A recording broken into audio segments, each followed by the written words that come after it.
మన కందుకూరులో ఒక మంచి కాన్సెప్ట్ అయితే స్టార్ట్ చేశారండి. ఈ కాన్సెప్ట్ చాలా మందికి అయితే యూజ్ అవుతుంది.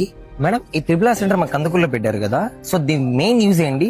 మనకి ఏవైతే వస్తువులు ఇంట్లో ఉపయోగపడతాయి కానీ మనకు ఉపయోగం ఉండవు, అలాంటి వాటికి ఎవరికైతే ఉండి ఎవరైతే ఎఫర్ట్ చేయలేరో అలాంటి పీపుల్ కి రీచ్ అవ్వడం కోసం ఈ triple R centre main purpose గా స్టార్ట్ చేశాము. ఇది ఎన్ని రోజు రన్ చేస్తారు? ఎవ్రీడే రన్ అవుతుంది, ప్రతిరోజు రన్ చేస్తాం. మార్నింగ్ 10 నుంచి ఈవినింగ్ 5 దాకా ఓపెన్ లో ఉంటుంది. ఈ స్కందపూరి సేవా కమిటీ అనేది సో దీంతో కొలాబ్ అని చెప్తున్నారు. సో కందుకూరులో చాలా సార్లు ఈ ట్రస్ట్ అనేది వినిపిస్తుంది. సో దీని మెయిన్ ఉద్దేశం ఏంటి?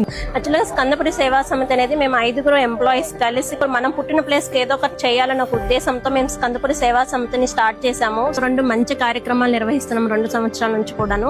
గమనిస్తే ఒకటి చలివేంద్ర కార్యక్రమాన్ని లాస్ట్ ఇయర్ నిర్వహించాము, అదే విధంగా ఈ ఇయర్ కూడా నిర్వహించాము. టిఆర్ఆర్ కాలేజ్ గ్రౌండ్స్ లో మేము ఇప్పటికి 2000 స్టూడెంట్స్ మాస్ ప్లాంటేషన్ చేసాం. 3500 ప్లాంట్స్ అనే త్రిపుల్ ఆర్ సెంటర్ మనము ఇక్కడ పెడుతున్నాము. దయచేసి ఇది స్కందపురి సేవా సమితి వాళ్ళు, మున్సిపాలిటీ వాళ్ళు ఒక్కరు చేస్తే జరిగే కార్యక్రమం కాదు.